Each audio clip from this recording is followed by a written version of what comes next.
PUS, sport. There are some who run. There are some who row.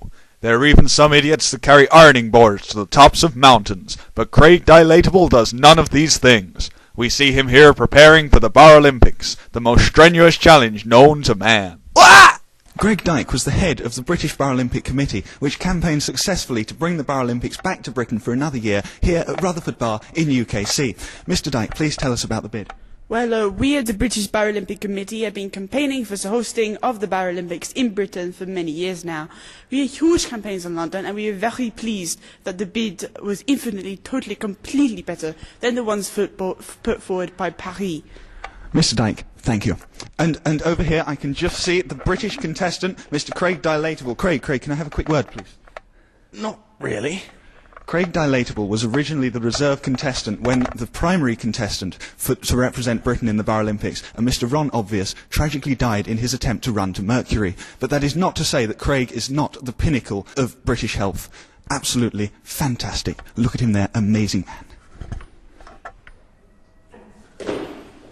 And here you see Hans Göring, the German, warming up. He's ready for his bar stool hurdles race against the up-and-coming Frenchman, Escargot de Gaulle. This will be a tough challenge for the experienced German. And here we are seeing the two contestants on the start line. Oh, and they're off, and the German's taking an early lead. Oh no, he's tripped over the third stall, and the victory is carried through by the Frenchman, Escargot Grenouille. Yeah, and as we go into the action replay, oh yes, you can see the top of the foot just catches the stall there. It's a hell of a fall. He's landing on the back of his neck there. Not a pleasant sight. As we come up to the athlete Craig Dilatable, who's warming up for the good old-fashioned Scottish sport of tossing the pint glass. Here we can see Craig Dilatable is on the starting line, ready for his run-up. It's a good solid run. Oh, and it's an excellent throw there. Good air distance. And as we just cut to the actual replay of his foot, yes, it's on the line. It's a legal throw. And oh, he's certainly going to lose a few points for that, I'm afraid. Yes, taking out officials is not on. As now you can see France on the left there and Argentina right, warming up for a tense game of bar table football. And there's the ref asking for a good clean game there, and there's the shaking of the hands, and it looks like it's Argentina to take the first kick. Yes, it's a very classic opening, and the Frenchman's making a very aggressive counter-attack. On a lovely tackle there, and oh, that's a nasty tackle there, and yes, quite rightly, the red card's come out. He does not look happy with that decision, and yes, the Frenchman's celebrating a good victory there, and what's this on the pitch?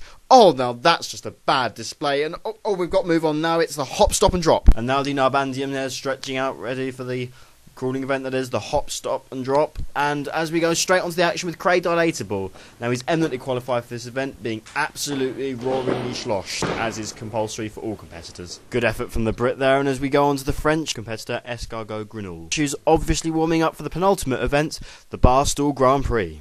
And as we go on to the line-up grid, we see the Germans in front, Argentina in second place, Craig Dilatable for the British in third, and following up at the rear is the French. They're checking the tyres there. Important checks to be done there. And they're waiting for the lights. And they're off, and all France is making an early advance there. And oh, there's been a horrific crash already. And oh, there goes Germany as well. And Britain take the lead, and Britain have won this. It's the first time Britain have won a Grand Prix in many years. Oh, that looked a bit of foul play earlier on for the Argentinian crash, though. Let's have a look at the replay. Oh yes, the German's clearly forcing him off the road there before crashing himself. But as you can see, the Argentinian is alright. He's ready for the final event. It's the last orders dash, where the contestants have to reach the bar before the bar closes.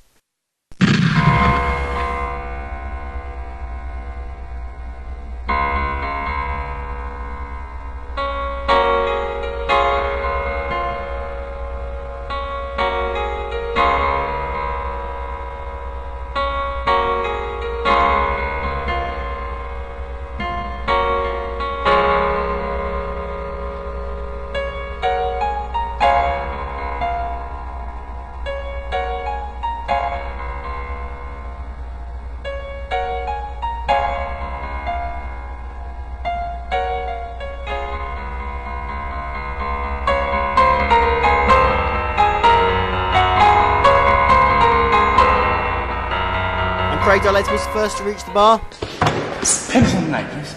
Oh, and he's been disqualified for ordering a Ponzi drink. France have reached the bar second. That's a good, solid, manly choice. And France have just won the Bar Olympics 2006.